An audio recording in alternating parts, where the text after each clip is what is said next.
So we're going to go to the book of Genesis, chapter 41. All right. Verse 50. And unto Joseph were born 2 sons before the years of famine came, which Asenath, the daughter of Potiphar, priest of On, bare unto him. And Joseph called the name of the firstborn Manasseh, for God, said he, hath made me forget all my toil. He called the name of his son Manasseh. And he said his name is Manasseh because God made me forget. And the name of the second called he Ephraim, for God hath caused me to be fruitful in the land of my affliction. I don't know how you feel, but when I read this story, it really hits. It really hits. Because I can think of times in my life that people have come after me and it wasn't fair. I can think of times in my life when people have hurt me and caused me pain. In Joseph's case, first they threw him in a pit. He was down there. That's no good. Then they pulled him up. He's thinking, all right, it's going to be okay. Like, no. We're going to sell you to these guys. Joseph ends up in Egypt. He ends up in a prison. Decades go by. Joseph's there. His brothers sold him, and there he is. Eventually, he finds himself serving the king of Egypt. That's pretty cool. Actually, he was serving the king of Egypt first. King of Egypt's wife lied about him. King of Egypt threw him in jail. How do you like that? He gets there, he's serving the king. King's wife says, sleep with me, Joseph. And he says, nope, not going to do it. He took off running, left her cloak in her hand. How do you like that picture? She's reaching out to grab him, and he's like, And he took off. She's holding on to his clothes. He's running naked. She holds up the clothes, starts crying rape. He ends up in jail. He's in jail for a while. He helped people out, and people forgot about him, left him down there. Joseph's had a tough life. Eventually, though, the king of Egypt brings him up out of jail, and he interprets a dream for the king of Egypt, and he comes up with a plan, all by the Spirit of God, to rescue Egypt and all of the other nations of the time, because there's a famine coming. And all of a sudden, the king of Egypt understands that Joseph is a man of wisdom, that he's a man that God has put his spirit upon. And he says, I'm going to put Joseph as number 2, next under me, in charge of the whole kingdom. So Joseph goes through all of these years and all of this decade of trouble and trial and hardship and heartache. And eventually the dreams that God gave him when he was a little boy, they start to happen. And Joseph's there serving in the house of Pharaoh. His brothers come back begging for bread. Joseph takes care of his family. And then after all of this happens, Joseph is married and he has 2 sons. 2 sons. The first one is Manasseh. Forget it. He says something really important when he names Manasseh. He says, I'm going to name this boy Manasseh because God has made me forget all my toil, all of the heartache of my heart, all of the things that I went through, all of the struggles. God has made me forget. I'm going to name my son Manasseh so that I will remember that God made me forget. To me, that's a beautiful thing. But have you ever heard the phrase, I'm going to forgive, but I'm not going to forget? You ever heard that? You ever said it? Oh, yeah. I'll forgive you, but I'm never going to forget it.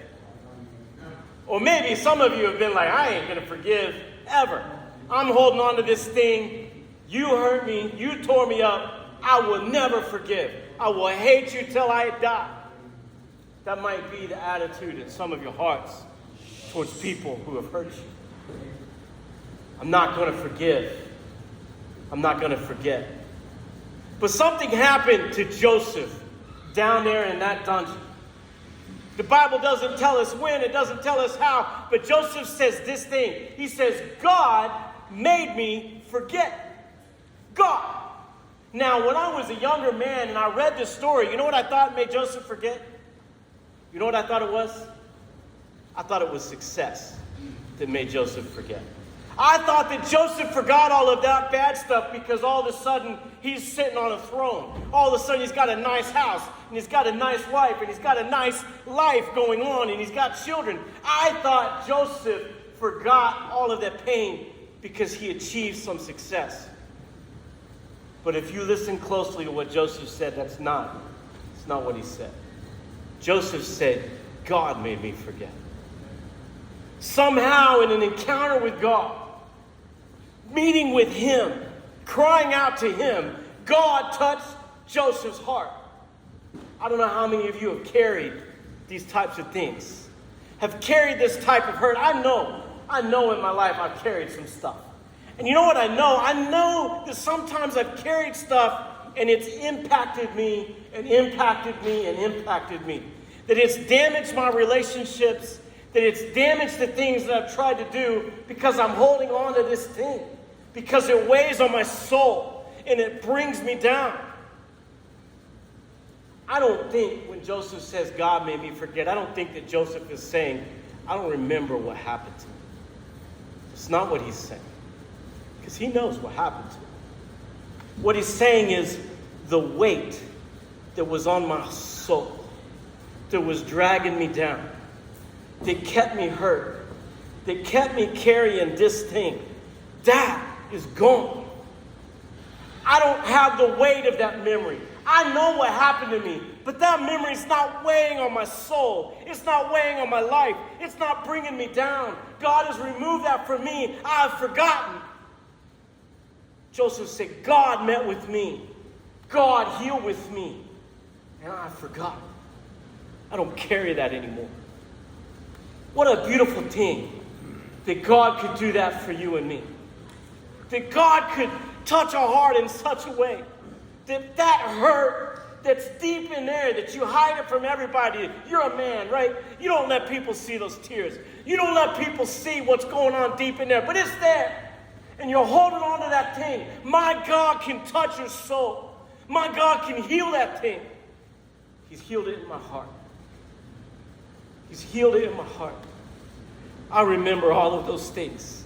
And sometimes there's a trigger, right? A smell, a song, something outside. And you're like, oh, I remember all of a sudden. And then the grace of God will come again and help me to forgive that person again, to let it down, to let it go, and to move on. That's kid number one. How much more time do I got? Joseph said, this kid's name is Manasseh because God made me forget. Kid number two, fruitful. Fruitful, what does it mean to be fruitful? Well, God told Adam and Eve, be fruitful and multiply, right? Have babies. So there's one meaning. Have babies. And Joseph is saying that. He's saying, I'm fruitful here. I just had sons. I was in the dungeon. I was out. Nobody cared. Nobody saw me. I was gone. And now I'm here married to the daughter of Pharaoh and I have children. He says, God made me fruitful. But I don't think he's just talking about posterity. He's not just talking about having two boys. What he's saying is that in all of the struggle that I've been going through, God found a way to draw some meaning from my life. God found a way, in all of this that happened to me, God found a way to make it matter. And God found a way to make it count. God found a way to make me prosper in all of this. I find that beautiful. Sometimes we feel like we need to get it all together before God's going to use us. Sometimes we feel like I'm in a storm right now. Nothing's going to happen with me. I'm just going to ride this thing out.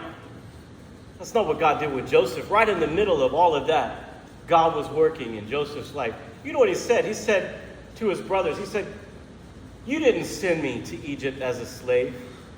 He said, God sent me to Egypt as a slave because he knew you were going to starve to death if I didn't go there and give Pharaoh this dream and explain to him about the famine and store bread so that you could come and have bread. He said, if I didn't go there as a slave, if I didn't go through all of this heartache, all of you would die. He understood that even in the worst moments, in the darkest moments of his life, that God's hand was upon him, and God was using him, and God had a purpose and a plan for his life. And maybe you're like me, and you read that, and you're like, well, that's good for Joseph. I don't know about me. Maybe God had a plan for Joseph. He's in the Bible. But does God have a plan for me? I want to tell you today that God has a plan for you. Whatever you're in right now, whatever has brought you to wherever you are, God still has a plan. There are times when you're looking at the darkest, tallest mountain you ever saw, and you think, there's no way I'm ever getting through this. My God is a mighty God. Now, I don't know about your physical prosperity. I don't know that you'll have a big house and a nice car and a good job. I don't know that any of that will happen. But what I do know is that my God can prosper your soul. And that's the most important thing. That God can come and touch your heart and heal you and give you peace and joy and comfort in the middle of any storm. My God walks on the water to come out and save his people. My God finds us in the storm. And he sits with us in the storm. And he comforts us in the storm. He's a God who can help us forget. Let me remind you. Not that you won't remember what happened.